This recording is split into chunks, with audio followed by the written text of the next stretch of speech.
நீங்கள் பார்த்து ரசித்துக் கொண்டிருப்பது உங்கள் ஜித் தொலைக்காட்சி.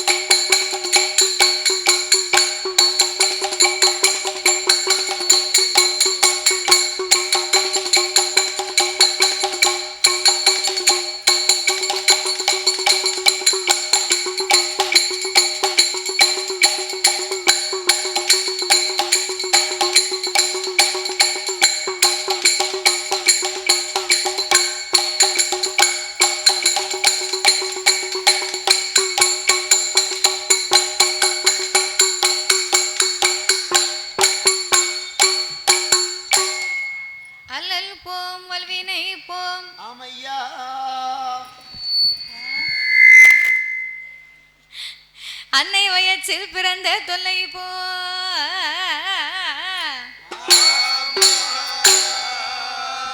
போக துயரம் போங்குணமான் மருனை கோபுரத்துள்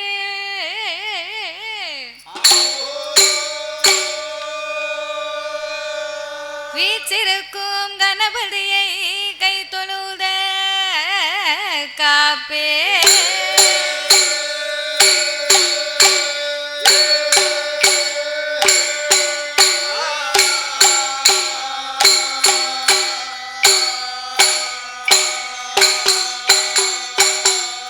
வாக்குண்டாம் நல்ல மனதுண்டாம் வாமலராய் நோக்குண்டாம் இனி நொடுங்காது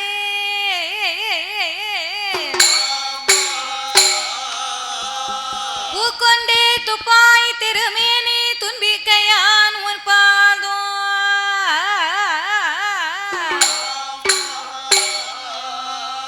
தப்பாமல் சார்பார் தமக்கே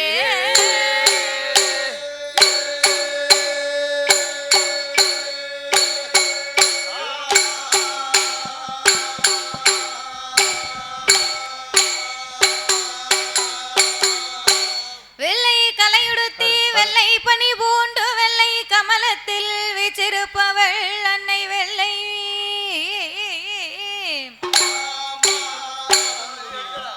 வெள்ளை அரியாசனத்திலே அரசரோடு என்னை சரியாசனத்தில் வைத்த எந்தாய்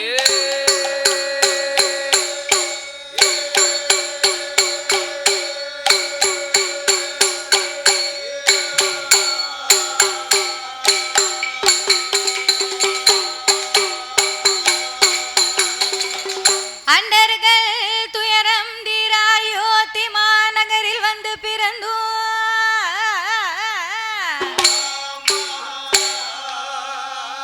தண்டகாருணியம் சென்று சமுத்திரத்தை ஓரணையாகவே கட்டி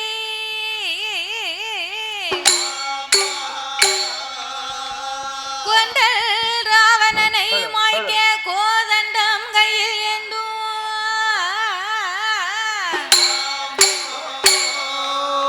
பண்டரி போச்சும் ராமா ராமச்சந்திரா உன் பொன்னடி கமலம் போற்றி போற்றி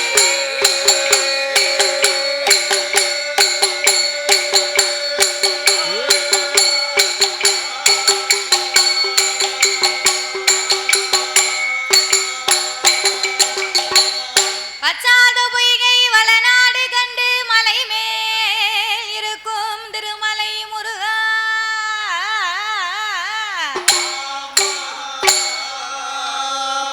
உச்சார் தன்னை எனக்கொருவர் இல்லை உமையால் தனக்கு மகனே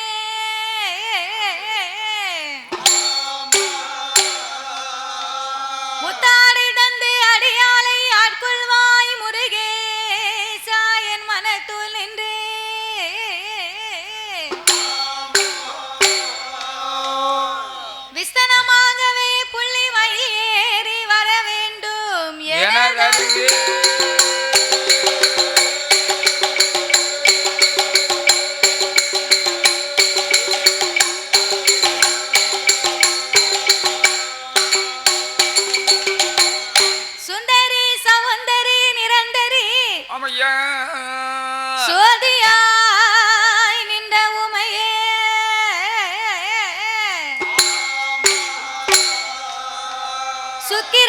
கரத்தினால் உன்னை தரிசிப்பவருக்கு அருள் புரிவாய் என் தாயே.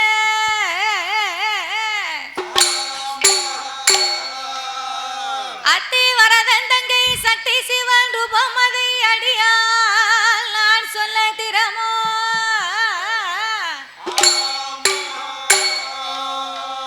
இந்த அழகான கல்லம்புலி மாநன் நகரத்திலே புகழாக வந்தமர்ந்த என் நம்பிகை அங்கையர்கண்ணி அகிலாண்ட கோடி பிரமாண்ட நாயகி ஆமையா அம்பிகை இராத்துக்கார் இருக்கன்குடி பூமாரி அம்மா என கருள் புரிவாய்.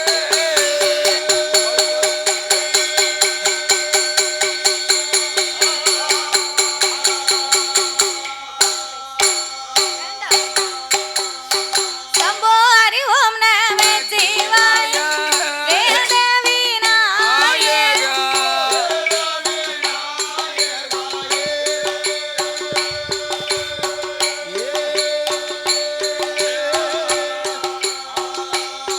சம்போ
நமச்சிவாயம் என்னும் மூலப்பொருளை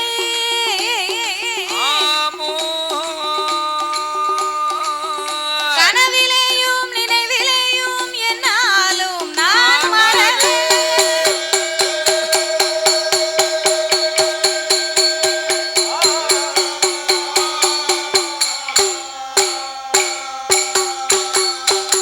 சாமி கணபதியே என் குரு, சாமி கணபதியே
சபையோர்களே, பெரியோர்களே, பெரியோர்களே, சபை நிறைய வந்த என் தாய்மார்களே, தாய்மார்களே, பெரியோர்கள் சபையோர்கள் என்னை பெற்றெடுத்த தாய்மார்களே, தாய்மார்களே, கல்வி கற்ற பெரியவர்களே, பெரியவர்களே, தொழில் படித்த கலைவாணர்களே, கலைவாணர்களே, வருங்கால மாணவ செல்வங்களே, வாலிபர் இளம் சிங்கங்களே, இளம் சிங்கங்களே, அதாவது என்ன இந்த கள்ளம்புலிமான் நகரத்திலே இந்த நகரத்துல மக்களை காத்து ரட்சித்து என்றென்றைக்கும் கிருபையுடனே குழுவிருந்து வரக்கூடிய என் நம்பிகை அங்கையர்கண்ணி அகிலாண்ட கோடி பிரம்மாண்ட நாயகி நாயகி அருள்மிகு என் தாயாகப்பட்ட பூமாரியம்மனுடைய திருவாலயம் இந்த ஆலயம், இந்த பெரிய ஆலயம். அப்பேர்வட்ட இந்த பூமாரியம்மனுடைய திருவாலயத்திலே இந்த ஆலயத்துல சித்திரை மாதத்தில் அம்மாளுடைய ஆலயத்தில் சிறப்பான குடைவிழா பெருவிழாவாகவே நடந்து வருகின்றது. அப்பேர்வட்ட இந்த மாரியம்மாளுடைய திருவாலயத்திலே இன்றைக்கு ஒரு நேர நிகழ்ச்சிக்காக நாமளுடைய வில்லிசையை இந்த ஆலயத்திற்கு வரவழைக்க வேண்டும் என்று அன்போடு நாமல் 6 பேர்களையுமே இங்கு வரவழைத்துள்ளார்கள். நாமலை வரவழைத்த அனைவர்களுக்கும் சரி அனைத்து அன்பு உள்ளத்திற்குமே நாங்கள் நன்றியை தெரிவித்துக் கொண்டு அதாவது என்ன எந்த ஒரு ஆலயத்திலேயுமே நாமல் முதலாகவே வில்லிசை ஒன்று ஆரம்பிக்க வேண்டுமானால் அது எந்த ஒரு கோவிலாக இருந்தாலும் பூமாரியம்மன் கோயிலா இருந்தாலும் சரி, காளியம்மா கோயிலா இருந்தாலும் சரி, மாரியம்மன் கோயிலா இருந்தாலும் சரி, அது சுடலை மாடசுவாமி கோயிலா இருந்தாலும் சரி, ஹரிகரசுல ஐயப்பன் கோயிலா இருந்தாலும் சரி, ஐயப்பன் கோயில ஐயப்பன் கதையை படிக்கணும். ஆமா சரி, எந்த கோயிலா இருந்தாலும் சரிதான். முதல்ல வந்து என்னய்யா ஹரிகரன் ஆகப்பட்ட ஹரிகர சுதன் ஐயப்பன் கதையை முதல்ல படிக்கணும், சாஸ்தா பிறவி படிக்கணும், அவன் பிறவி பாடணும். எந்த ஒரு ஆலயமா இருந்தாலும், மாயாண்டி கோவிலா இருந்தாலும், கருப்பசாமியா இருந்தாலும் அந்த ஆலயத்திலே முதலாகவே சாஸ்தாங்கதையை தான் ஆரம்பிக்க வேண்டுமா? ஏனம்மா முதல்ல சாஸ்தாங்கதை ஆரம்பிக்க? ஏன் அவருக்கு பாடுகிறோம் தெரியுமா? எதற்காக? அகில உலகத்திலே கலியுக தெய்வமாகவே பிறந்தவர் ஐயனார் ஒருவர் தான். அப்படின்னா என்னென்ன? அப்படின்னா நம்ம எல்லாம் தாய்க்கும் தந்தைக்கு வந்து பிறந்த சாதாரணப்பட்ட மானிட மனுக்கள். ஆனா தருமஞான சாஸ்தா ஐயனார் வந்து அப்படி கிடையாது. அப்புறம் எப்படி? ஹரிக்கும் சிவனுக்கும் ஆணுக்கும் அப்பாவுக்கும் பிறந்த பிள்ளை. நம்ம எல்லாம் அம்மாவுக்கும் அப்பாவுக்கும் பிறந்த பிள்ளை. அப்பேறுபட்ட ஹரிகர புத்திரன் தருமஞான சாஸ்தா போதும். அப்பேறுபட்ட ஹரிகர புத்திரன் தருமஞான சாஸ்தா வந்து பிறந்தாத்தான் அனைத்து தெய்வங்களுமே இந்த ஆலயத்துக்கு வருமா? சாஸ்தா கதையை பாடி பிறவி செய்யவில்லை என்றால் சாஸ்தா பிறக்கலைன்னா என்ன ஆகும்? சாமி அவுட்டர்ல வந்துட்டு அவுட்டர்லயே வீட்டுக்கு போயிருவாரு. சாமி கோயிலுக்குள்ள ஐயா வரமாட்டாரு, நம்ம ஊருக்குள்ள வரமாட்டாரு. அதனால ஐயனார் பிறந்தாத்தான் அனைத்து தெய்வங்களுமே ஆலயத்துக்கு வரும். அதனாலே 4 வார்த்தையிலேயே நாங்கள் சாஸ்தாவை பிறவி செய்து விட்டு முடித்துவிட்டு சக்தி கொண்டு கொலுவிருந்து வருகிறாளே இந்த பூமாரியம்மா. இந்த தோசைக்கு மாவாட்டையா இந்த பூமாரியம்மனுடைய திருப்புகழையே நாங்கள் பாட இருக்கிறோம். அழகா பாட போறோம். பாடக்கூடிய பாட்டிலே பழுது குச்சங்கள் எல்லாம் இருந்தாலும் சொல் குச்சங்கள், இசை குச்சங்கள், கதை குற்றங்கள் ஒரு சிறிய பொருள் குற்றங்கள். அதாவது சாரீரம் இல்லாதவன் சபை அறக்கூடாதுன்னு இருக்கான். நமக்கு ஆண்டவன் சாரீரத்தை கொடுத்திருக்காரு, ஆனாலும் ஒரு சிறிய குறைகள் இருக்கத்தான் செய்யும். ஏன் இருக்குன்னு நீங்க கேட்கலாம். அண்ணாச்சி இன்னைக்கு வந்து கல்லாம்படிக்கு நம்ம படிக்க வந்திருக்கோம். நேத்து எங்க போனோம்? தூத்துக்குடி போனோம். திருச்செந்தூர் போனோம். ஒரு ஊர்ல நல்ல தண்ணி, ஒரு ஊர்ல சப்ப தண்ணி, ஒரு ஊர்ல உப்பு தண்ணி. அதனால சரீரம் கொஞ்சம் வந்து சாரீர குச்சம் குறை இருந்தாலும் சரீர குச்சம் குறை இருந்துட்டாலும் சாரீர குச்சம்னா நேரமே எங்களுக்கு கிடையாது. ஓய்வில்லாத உழைப்பு ஒரே வண்டியிலே சுத்திக்கிட்டு வரது எங்க வேலையா போச்சு. பஸ்ல தான் தூக்கம். ஆமா, வேற கீழ எல்லாம் படுக்கவே இல்ல. அதனாலே சரி சாரீர குச்சம் குறை இருந்தாலும் சரீர குச்சம் குறைகள் இருந்தாலும் எங்கள் ஆட்கள் அடி தாளங்களில் ஒரு குறைகள் இருந்தாலும் முன் சொல் பின்னால் இருக்கலாம், பின் சொல் முன்னால் இருக்கலாம். நம்ம அறிந்து பாடினாலும் அறியாம பாடினாலும் நம்ம தெரிந்து பாடினாலும் தெரியாம பாடினாலும் நீங்க பெற்ற பிள்ளை ஒரு சிறிய தவறு செய்தால் எப்படி வீட்டுக்கு கூட்டிட்டு போய் ஆமா அன்போடு ஆதரிப்பீர்களோ உங்கள் வீட்டு பிள்ளை தவறு செய்தால் ஆமையா அதனை எப்படி வீட்டிற்கு அழைத்து சென்று அன்போடு ஆதரிப்பீர்களோ ஆதரிப்பீர்களோ அதோடு மட்டுமல்லாமல் வேற என்ன எங்களுக்கு முன்பாகவே இந்த ஆலயத்திற்கு ஆமா எத்தனையோ பெரிய பெரிய புலவர்கள் பேரறிஞர்கள் கவிஞர்கள் எல்லாம் வந்து பாடி இருக்கலாம் பாடி இருக்கலாம் ஆன போதிலும் அடியால் நான் ஒரு சிறு குழந்தை சிறு குழந்தை உங்கள் வீட்டு பிள்ளையாகிய நான் மாதவி மாதவி என்னால் தெரிந்தளவு ஆமையா என் சிற்ற அறிவுக்கு எட்டியவாறே உங்கள் முன்னால் நான் பாடுகின்றேன் பாடுகின்றோம் 6 பிழையின் 100 குற்றங்கள் ஆமையா அடியாலை ஆதரிக்குமாறு கேட்டுக்கொள்கிறோம் ஆமையா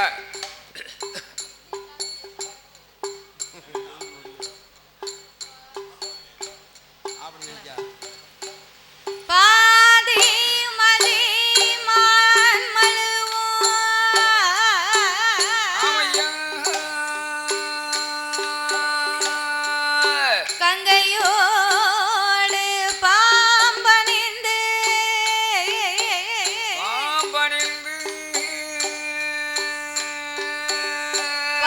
பார்வதியை மனம் புரிந்த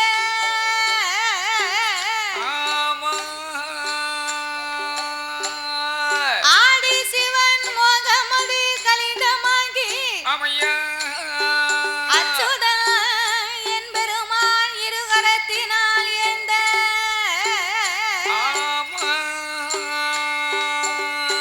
சோதி மணி விளக்கு ஒளிர்வு போல் ஒளிவு போல் 5 மைந்தர்கள் தொழினில் புனு இளங்க தோன்றி இளங்க தோன்றி மேதினில் அரிக்கும் சிவனுக்கும் அரிகர புத்திரனாகவே வந்து உதித்த தருமன் ஞான சாஸ்தாக்கள் யார் யாரெல்லாம் வந்து பிறந்தார் தெரியுமா யார் யாரெல்லாம் சாஸ்தா பிறந்தது பங்குனி மாதம் புதன்கிழமை உத்திர நட்சத்திரத்தன்று பிறந்தார் வந்து பிறந்தார் அவர் பிறந்த கிரகம் என்ன தெரியுமா என்ன கிரகம் பங்குனி மாதம் புதனது உத்திரம் சாமி பங்குனி மாதம் புதனது உத்திரம் பௌரண பஞ்சமி கடக இங்கிதமாகவே அமிர்த ஆதிக்கும் சிவனுக்கும் பிள்ளையாய் பிறந்தார் கையில் பிறந்தவர்க்கு கையனார் அவர் ஆதியிலே உள்ளவர் கையனார்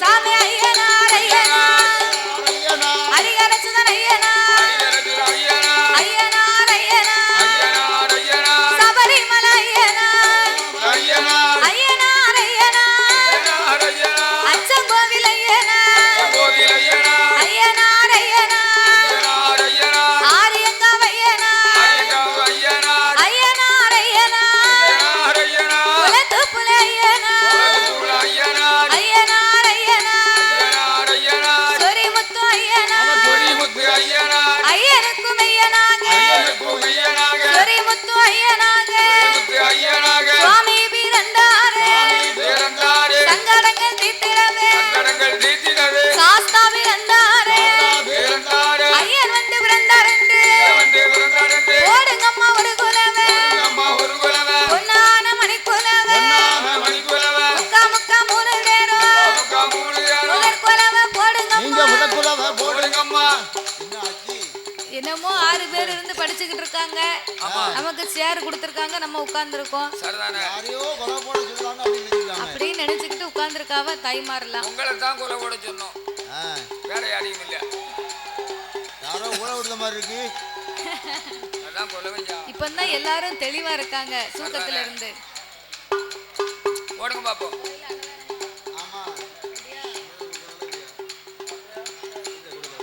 அப்போ நல்லா சாப்பிட்டு வந்து சேர் போட்டு உட்கார்ந்த உடனே தக்காளி சாதமா அப்ப அதான குலவசத்தை வெளியே வரமாட்டேங்குது சாப்பிட்ட உடனே அப்படியே கண்ணை கட்டுது எந்த கோயிலையுமே வில்லுப்பாட்டு படிச்சாலும் மேலம் எல்லாம் அடிச்சாலும் தாய்மார்கள் இங்கெல்லாம் கொலை போட்டாதான் சாமியே வரும். போன கோயில்ல அப்படிதான் சொன்னா கொலை போடுங்க கொலை போடுங்கன்னு. சரி, ஒரு ஆளும் கொலை போடல. இல்ல நம்ம சும்மா இருக்க கூடாது அப்படின்னு ஒரு பாட்டி மட்டும் கொலை போட்டுச்சு. என்னாச்சு? பாட்டி பல்லு கீழே விழுந்துட்டு. என்ன கீழே விழுந்துருச்சு? ஆமா, பாட்டி கெட்டு போயிருக்கு. அதான கேட்டேன். நாய் தூக்கிட்டு ஓடியே போயிட்டு. அப்ப விட்டு வைக்கும். அந்த மாதிரி உங்களுக்கு நல்ல பலத்தை. ஆமா, அப்படி பல்லு கிடையாதுங்க. எல்லாமே நல்ல சுத்தமான பல்லு தான் இருக்கு. வேற அதாவது போடுவாங்க பாரு கொலவை. போடுங்கம்மா ஒரு கொலவை. தாய பொன்னான மணிக்குலவை. மணிக்குலவை முக்க மூணு நேரம். ஒரு கொலவை போடுங்கம்மா. போடுங்கம்மா. பொன்னான பூனூனா. பூனூனா. பொன்பரித்த தாவரம்மா. பரித்த தாவரம்மா. வெள்ளியால பூனூனா. பூனூனா. வெங்கலத்த தாவரம்மா. தாவரம்மா. அங்கத்தால பூனூனா. அங்கத்தால பூனூனா. மணிவயிர தாவரம்மா. மணிவயிர தாவரம்மா. ஆனப்பட குதிரைப்பட. ஆனப்பட குதிரைப்பட. ஐயங்காச்சி பேப்படையா. முன்படையா மின்படையா. மின்படையா. கண்டியலும் பெரும்படையா. கண்டியலும் பெரும்படையா. ஆனப்புலி கூட்டத்தோடு. கூட்டத்தோடு. அவதரித்து வாராரு. அவதரித்து வாராரு. அரிக்கும் சிவனுக்கும் அரிகர புத்திரனாகவே பிறந்ததினாலே. ஆமையா. அவர் அரிகர சுதனாக ஆனந்த சித்தனாக. ஆமா. ஐயனுக்கும் ஐயனாக சொரிமுத்து ஐயனாராகவே வந்து பிறந்தார்.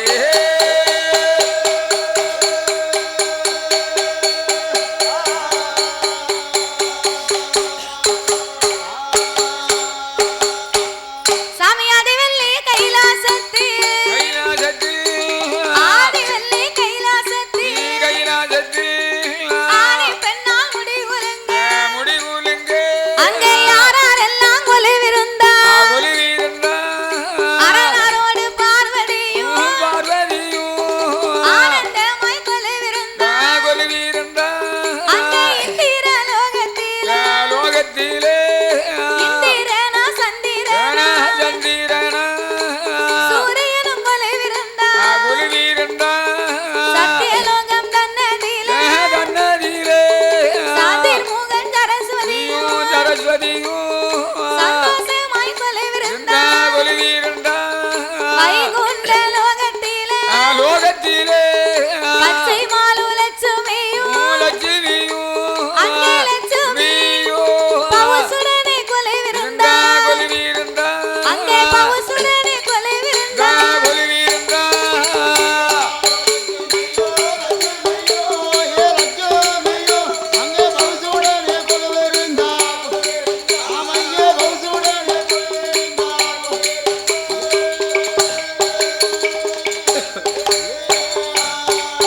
முப்பத்து முற்கோடி தேவர்கள். 48,000 கோடி. அங்கே அகத்தியரம் புலத்திய. அழகு கலை கொண்டு மாமுனி. அமர தேவர் முனிவர். அஷ்டதிக்கு பாலர்கள். தேவாதி தேவரெல்லாம். தேவாதி தேவரெல்லாம். தெய்வ கையிலே கொலுவிருந்தார்.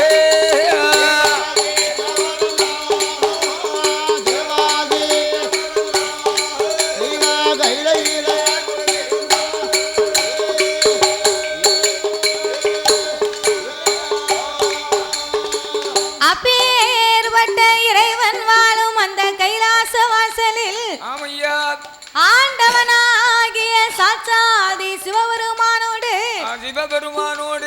இந்த இறைவனோடு இன்னும் யாரெல்லாம் கொலுவிருந்து வருகின்றார்கள். ஆகாயத்தில் சூரியனோ. ஆகாயத்தில் சூரியனோ. அன்புலி சந்திரனோ. ஆகாயவாணியோடு. ஆகாயவாணியோடு.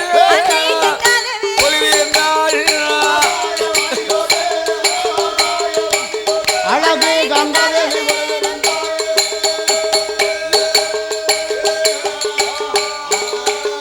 அங்கே கொலுவிருக்கும் நாளையிலே. கொலுவிருக்கும் நாளையிலே. கைலாச வாசலிலே.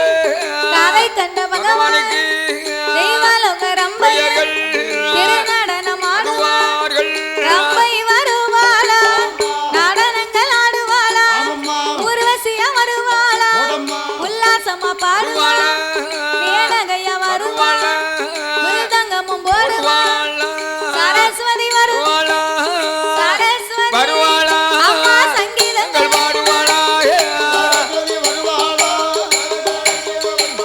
அம்மா சங்கீதங்கள்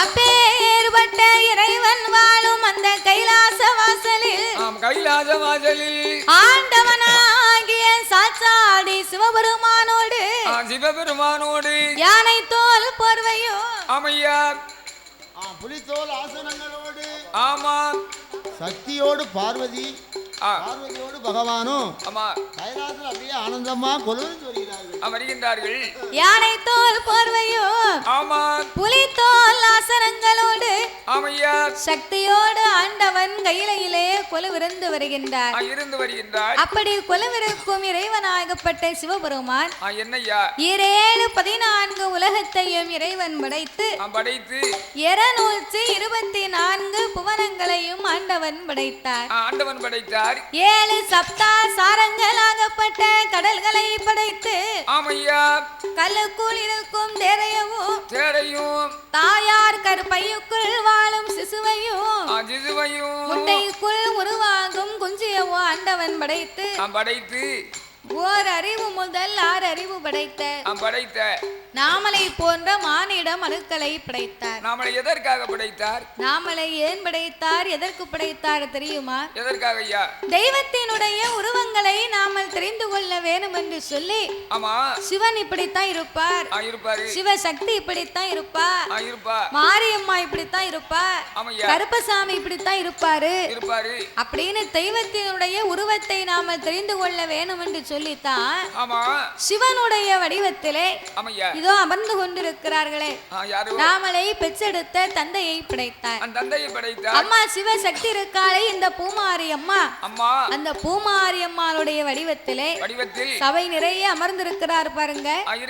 நாமலை 10 மாதம் சுமந்து பெற்று எடுத்த தாய்மார்களை படைத்து சிவனுடைய வடிவத்திலே ஆண்களையும் சக்தியின் வடிவத்திலே பெண்களையும் படைத்தார். ஆணென்றும் பெண்ணென்றும் ஆண்டவன் அகில உலகத்தை உண்டு பண்ணி நாமலுக்கெல்லாம் 6 அறிவை கொடுத்தார், 9 தத்துவத்தை படைத்தார். 9 தத்துவத்தை கொடுத்தார். 6 அறிவை நமக்கு எதுக்கு கொடுத்தார் மாப்ள? 6 அறிவு வந்து பயன்படுத்துறதுக்கு கொடுத்தாரு. எதுக்காக மனுஷனுக்கு மட்டும் 6 அறிவை கொடுத்தார்? அதான் 6 அறிவை சிந்தனை பண்ணி செயல் பண்ணணும். மாட்டுக்கு 5 அறிவு, சரி, மனிதனுக்கு 6 அறிவு. 6 அறிவு எதுக்கு கொடுத்தார் தெரியுமா? எதுக்கு? ஞாயிற்றுக்கிழமை அன்னைக்கு சரி நல்ல 4 கிலோ ஆட்டுக்கறி எடுத்து குடும்பத்தோட சரி 4 கிலோ அரிசியை பொங்கி கணவன் மனைவி சரி மகன் மகள் மருமகன் மருமகள் சரி பேரம் பேத்தி சொந்த பந்தம் எல்லாம் ஒன்னா உட்கார்ந்து ஒரே வீட்டுக்குள்ள அந்த சோத்த கறியை பொங்கி சரி இலை போட்டு ஒரே வீட்டுக்குள்ள உட்காந்து அழகா சாப்பிடணும். நல்லா சாப்பிட்டு முடிச்சு என்ன சாப்பிடும் போது ஒன்னா சாப்பிடணும். சரி, நல்லா சாப்பிட்டு முடிச்சு நல்லா தூங்கி முடிச்சு மறுநாள் காலையில எந்திரிச்சு இந்த காலை கடனுக்கு போவாங்க பத்தியா? காலை கடன். ஆமா, அதுக்கு போகும்போது மட்டும் தனித்தனியா போகணும். சரிதானே? சாப்பிடும் போது ஒன்னா சாப்பிடணும். 6வது அறிவு அதுக்கு தான் கொடுத்தாங்களோ? அதுக்கு தான் ஆண்டவன் நமக்கு 6 அறிவு கொடுத்தார். நீ விவரம் சொல்லுவேன்னு நினைச்சேன், ஆனா இவ்வளவு விளக்கமா சொல்லுவேன்னு நான் நினைக்கல. ஆடு மாட்டுக்கு அப்படி கிடையாது. ஆடு மாட்டுக்கு 5 அறிவு. அள்ளி போட்ட இடத்துல வைக்கல திங்கும், அந்த வைக்கலுக்கு மேலே சாணத்தை போடும். ஆனா மனிதனுக்கு 6 அறிவு கொடுத்த பகவான் ஒன்னா சாப்பிடணும், தனித்தனி ஒன்னா சாப்பிடணும். சரி, காலை கடன் முடிக்க போது மட்டும் தனித்தனியா போனோம்னா மனிதனுக்கு மட்டும் 6 அறிவு கொடுத்தார் பகவான். ஆண்டவன் 6வது அறிவாகப்பட்ட பகுத்தறிவை நாமலுக்கெல்லாம் கொடுத்து நாமலுக்கு எண்சான் உடம்பை கொடுத்தார், ஒரே ஒரு சான் வயசை கொடுத்தார். ஒரு சான் வயதை தான் கொடுத்திருக்கிறார். ஒரு சான் வயத்தை கொடுத்தாருன்னா இந்த சின்ன வயதுக்கு நம்ம என்ன பாடுபட வேண்டியிருக்கு? ஏ அப்பா, இரவுன்னும் பாராம பகலுன்னும் பாராம சனிக்கிழமையா இருந்தாலும் ஞாயிற்றுக்கிழமை இருந்தாலும் ஊரு விட்டு ஊரு, நாடு விட்டு நாடு, மாவட்டம் விட்டு மாவட்டம், எந்த ஊருக்கு வேலைக்கு கூப்பிட்டாலும் போயிட வேண்டியது. ஒரு நாள் பாட்டு இல்லைன்னா வேற அடுத்த வீட்டுக்கு யாராவது கூப்பிடுவாங்களா அப்படின்னு நம்ம நினைக்கும். இருந்தா சொல்லுங்க, நம்ம இந்த கிழமைக்கு நமக்கு பாட்டு இல்ல அப்படின்னு நம்ம நினைக்கும் இல்லையா? அப்போ எல்லாம் எதுக்கு எல்லாம் இந்த ஒரு சாண வயத்துக்கு 2 இட்லிக்கு தான் இந்த பாடு. 2 இட்லிக்கு தான் இந்த வேலை, வேற ஒண்ணுமே கிடையாது. இல்ல ஒரு சாண வயத்தை கொடுத்ததுக்கே நம்ம உலகத்துல இந்த பாடுபட்டோம்னா, ஆமா ஆண்டவன் நம்மளுக்கு உடம்பெல்லாம் வயத்தை கொடுத்தா நமக்கு என்ன பாடு? உலகத்துல விளையக்கூடிய பொருட்கள் காணாது. அதுக்குத்தான் சிவபெருமான் இந்த உலகத்தை இப்படித்தான் படைக்கணும் அப்படின்னு சொல்லி நமக்கு ஒரு சாண் வயித்தை கொடுத்தார். சரி, ஆடு மாட்டுக்கு உடம்பெல்லாம் வயித்தை கொடுத்தார் கடவுள். அதான் கண்டமானி திங்கி. ஆமா, நம்ம ஒரு சாண் வயிறு சாதாரணமா சொல்ல முடியாது. சரிதான். இந்த ஒரு சாண் வயித்துக்கு காலையில எந்திரிச்சோட மூஞ்சி கழுவுன உடனே சரி 2 கிளாஸ் காபி உப்புமாவோட காபி. அதுக்கப்புறம் 8 மணிக்கு நல்ல 7-8 இட்லி 10 இட்லி.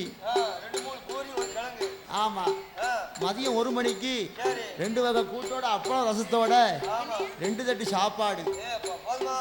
சாயந்தரம் 3 மணிக்கு காப்பி, 2 கிளாஸ் காப்பி 3 மணிக்கு.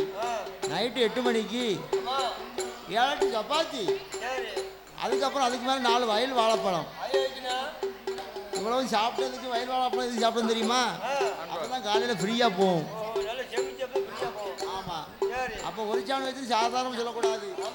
இந்த ஒரு சாணம் வயிற்றுக்கு எதை போட்டாலும் அத்து போகுது. மாம்பழம் போகுது, வெள்ளரிக்காய் போகுது, இதுக்கு மேலே டீ போகுது, வடை போகுது. என்னத்தை போட்டாலும் இந்த ஒரு சாணம் வயிறு அத்து போகுது. அதனால நீங்க ஒரு சாணம் வயிறு மட்டும் சாதாரணம் நினைக்கக்கூடாது. ஆமா, உலகத்தில் விளையக்கூடிய பொருள் பூரா இந்த ஒரு சாணம் வயிற்றுல தான் அருமானப்படுது.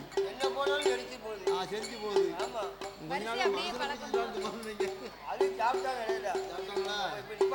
அப்போ ஒரு சாணம் வயிறு சாதாரணம் நினைக்க கூடாது. ஒரு சாணம் வயிற்றுக்கு எதை போட்டாலும் அத்து போகுது. அப்ப இந்த ஆண்டவன் என் சான் உடம்பை கொடுத்தார், நாமளுக்கு ஒரே ஒரு சான் வயிற்றை கொடுத்தார். அப்ப இந்த உலகத்திலே படைத்த உடையவனாகப்பட்ட சிவபெருமான் மரம் செடி கொடி பயிர் புல் பூண்டு இலை தாவரங்களோடு ஆடு மாடு கன்றுகாடைகள் அதனையும் படைத்து ஈ எறும்பு யானை முதல் என்ன உண்ணாத மனுக்கள் 84 லட்சம் கோடி சிவராசிகளை படைத்து இந்த உலகத்தை படைத்தால் மட்டும் போராது, வேற என்ன செய்ய வேண்டும்? பட்டினி இல்லாமல் படியளக்க வேண்டும் என்று அவர் எப்படி படியளந்து வருகின்றார் தெரியுமா? எப்படி? நாளி நல்லதினை எடுத்து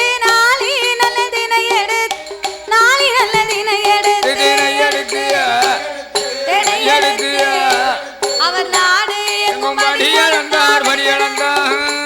அவர் நாடு எங்கும் படியளந்தார்.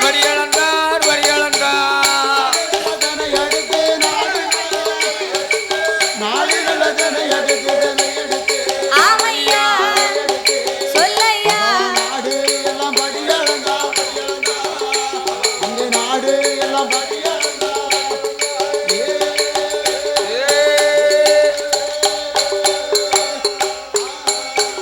அங்கே உரிய நல்லதினை எடுத்து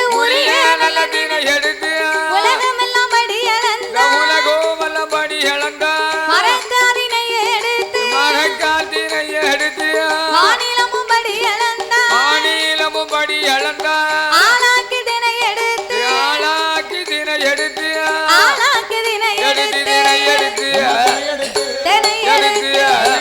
அவர் அகிலம் எல்லாம் படியளந்தார். அவர் அகிலம் எல்லாம்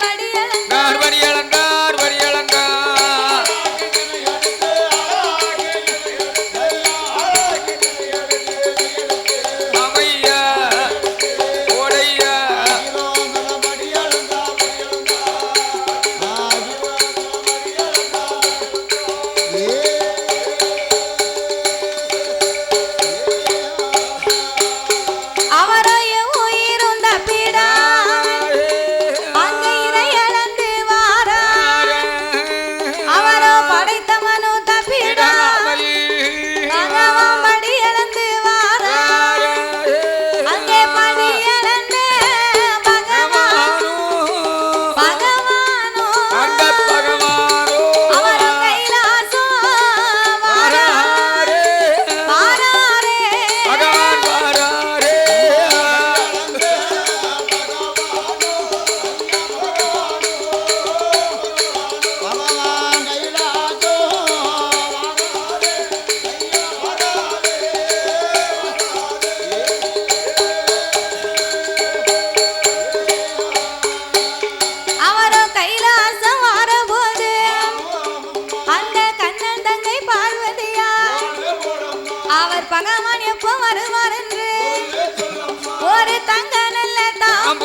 பகவானுக்கு பார்வதி இளைப்பாரி கொடுத்து ஆமையா பகவான் வழியந்த பகவானுக்கு ஆமா பார்வதி பாலும் பழமும் கொடுத்தாலும் அந்த பார்வதி அவளா பொண்டாட்டி என் உமா பொண்டாட்டி என்னாச்சு என் பொண்டாட்டி சட்டாப்பையோட நிக்கா எதுக்கு சட்டாப்பை ஒன்று நிக்கா சட்டாப்பை எதுக்கு வச்சிருக்கானா எதுக்கு வில்லு படிச்சுட்டு போன ரூபாய கொடுத்தா பாட்டு படிச்சவர் வீட்டுல போய் ஆச்சி கையில ரூபாயை கொடுத்தா சரி ஆச்சி கையில ரூபாயை கொடுத்தா ஆமா ஆச்சி 2 தோசையை சுட்டு கொடுப்பா ரூபாயை மட்டும் கொடுக்கலன்னு வையே என்னைவா சட்டாப்பைய கொண்டே செவிட்டுல 2 பூசையை கொடுப்பா அதேதான் நடந்துகிட்டு இருக்கு அதுக்குத்தான் சட்டாப்பையோட நிக்கா நான் சட்டாப்பாடி படிக்க சட்டாப்பாடி நம்ம ஆம்பளை வந்து உழைச்சி 5 பத்தை உழைச்சி கொண்டு சரி கொண்டாட்டி கையில கொடுத்தாதான் சரிதான் அவ வக்கனையா நமக்கு சாப்பாடு இங்கி சோத்த குழம்பு வச்சு கொடுப்பா ஆமையா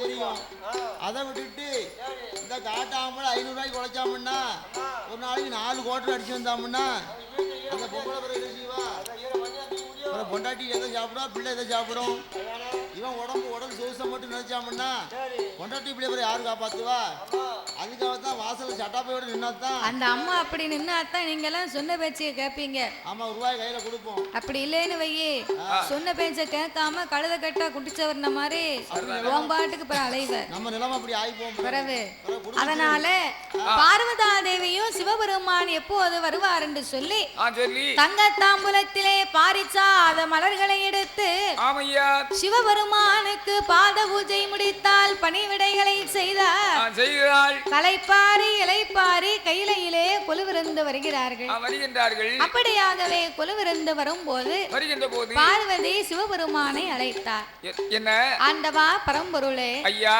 நீங்களும் உலகம் எல்லாமே படி இழந்து விட்டு சிவபெருமான் அன்றாடம் வந்து கொண்டிருக்கிறீர்கள் அப்போ உள்ள மக்கள் எல்லோரும் யாரை வணங்கி வருகிறார்கள் என்னத்தான் வணங்குகிறார் பார்வதி என்னம்மா உலகத்தை நான் படைத்தேன் பாதுகாத்து படியிழந்து வரக்கூடிய ஆண்டவனாகப்பட்ட என்னை தானமா எல்லோரும் வணங்குவார்கள் அதுல என்ன உனக்கு சந்தேகம் அதான கேட்டேன் ஆண்டவா ஐயா உலக மக்கள் எல்லோரும் உங்களை வணங்கும் போது சரி நீங்கள் எனக்கு தெரியாமல் யாரோ 2 பேர்களை நீங்கள் வணங்கி வருகின்றீர்கள் அது யாரையா அவங்க 2 பேரும் யாரு விவரம் சொல்லுங்க ஐயா ஏன் அவர்களை நீங்கள் வணங்க வேண்டும் எதற்காக பார்வதி அம்மா நானே உலகத்தை படைத்து நானே பாதுகாத்து வந்தாலும் காலையிலேயும் மாலையிலேயும் ஒளி கொடுக்க வேண்டுமானால் யாரால முடியும் காலையில ஒளி கொடுக்கணும்னா சரி கதிரவன் வர வேண்டும் வேணும் சூரிய பகவான் காலையில வர வேண்டும் காலையில வந்தாதான் நமக்கு ஒளி கிடைக்கும்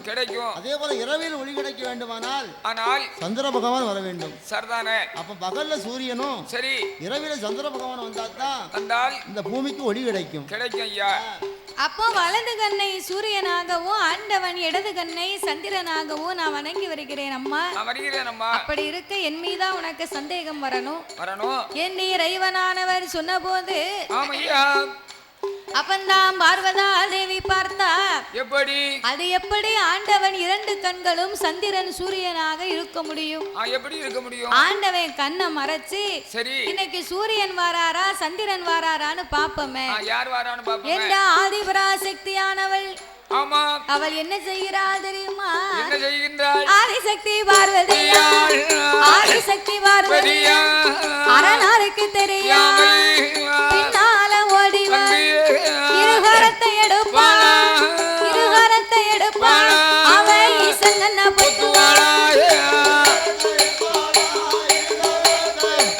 பார்வதி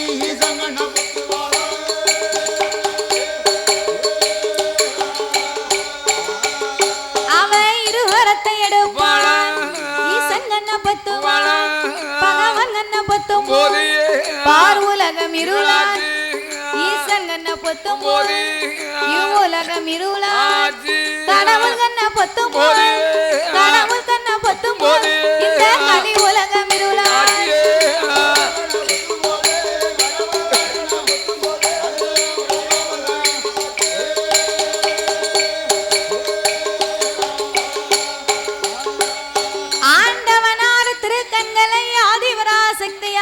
மறைத்த போது அகில உலகம் எங்கு பார்த்தாலும் ஒரே இருமயமாய் இருக்கின்றது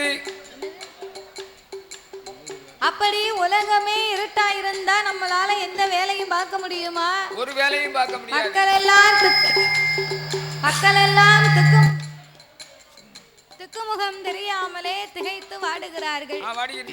இருட்டுக்குள்ள என்ன வேலை செய்ய முடியும்? ஒரு வேலை செய்ய முடியாதா? இருட்டுக்குள்ள எந்த வேலையா பார்க்க முடியும்? இருட்டுக்குள்ள ஒரே ஒரு வேலை மட்டும் செய்யலாம். என்ன வேலை? நல்லா தூங்கலாம். நல்லா தூங்கணும்னு சொன்னா அதுக்கு கூட காத்தாடி ஐயா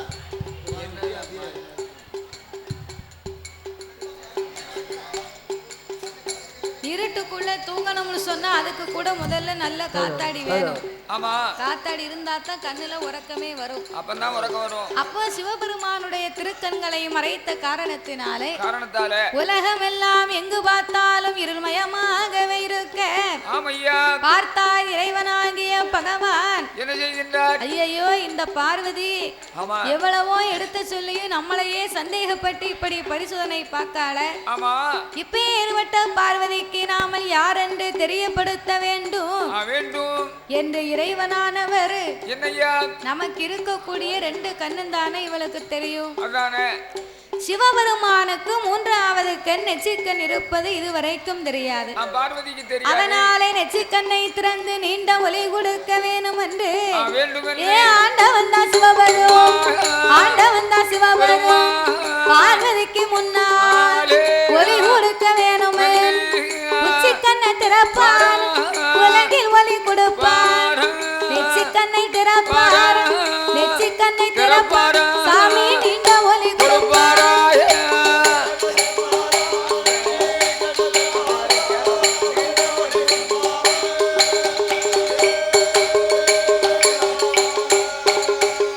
அப்போ உச்சி கண்ணை திறந்த போது உலகமெல்லாம் ஒளியா, நெற்றி கண்ணை திறந்த போது நீண்ட ஒளியாகுதே. ஆண்டவன் அங்காரம் கொண்டு அவர் உச்சி கண்ணை திறந்த மகிமையினாலே உச்சி கண்ணிலே இருந்த அக்கினி பொறிகள் பறந்து அதிலே இருந்து அங்கார ஓங்கார ரூபங்களை கொண்டு காளி அம்சத்திலே வீர சுரூபத்தோடு ஒரு பெண் வந்து பிறந்தாள். ஆண்டவன் அப்பெண்ணை வரவழைத்து நீ ஆட வேண்டாம், பாட வேண்டாம், ஆதாளி போட வேண்டாம், என் உச்சி கண்ணிலே நீ காளியின் அம்சமாகவே பிறந்ததினாலே உலக சக்தி உச்சினி மாகாளி அம்மா உன் பெயர் என்று வரம் கொடுத்து அவளை வடக்கு வாசல் கோட்டையிலே அமர வைத்தார். அப்போ இந்த சிவனுடைய உச்சிக்கண் மகிமையை பார்த்தாலே பார்வதி. அப்ப பார்வதி மனசுக்குள்ள நினைக்கா, சிவபெருமானுடைய மகிமை தெரியாமலா அவர் கண்ணையே நம்ம மறைத்து விட்டோம். ஆண்டவன் நமக்கு சாபத்தை கொடுத்தாலும் கொடுத்து விடக் கூடாது என்ற அங்கமெல்லாம் பதறி ஆவித்தனலாகி பார்வதிக்கு பயத்தினால் வேத்து விறுவிறுத்து பார்வதியின் வேர்வை துளி காட்டாச்சு வெள்ளமா கரை புரண்டு வருது. இந்த வெள்ளமும் உலகத்துக்கு போனா உலகமே அழிந்து போகும் என்ற 1008 சடா முடியிலே ஓர் முடியை உழைத்து அதையே பார்வதியின் அங்கமெல்லாம் துவட்டி சிவபெருமான் ஒரு கொண்டை கட்டாகவே கட்டினார். அதிலே இருந்து ஓர் 10 சொட்டு வேர்வை கீழே விழுந்தது. அதனையே 10 கடலாக படைத்து பெயர் கொடுக்க வேணும் என்று அவர் என்ன பெயர் கொடுத்தார் தெரியுமா? சாமி ஓங்கும் சம்பா தீவு கப்பா, தீவு கப்பா, ஓங்க சம்பா தீவு கப்பா, ஒன்றாங்கடல் ஓர் கடல், அங்கே 2ஆம் கடல் கருங்கடலா, 3ஆம் கடல் மோர்கடலா, 4ஆம் கடல் நல்ல தண்ணி, அங்கே 5ஆம் கடல் அலைகடலா, 6ஆம் கடல் ஆழக்கடல், 7ஆம் கடல் எண்ணெய் கடல், 8ஆம் கடல் திட்டு கடல்,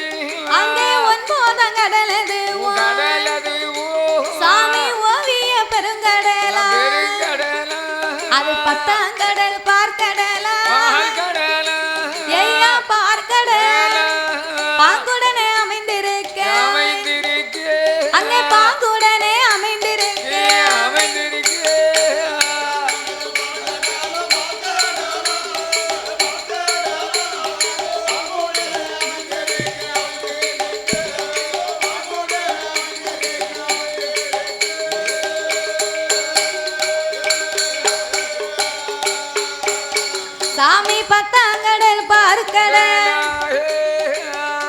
அந்த பெரியம்மா இப்ப கீழே விழ போறாவோ உறக்க என்னமா வருது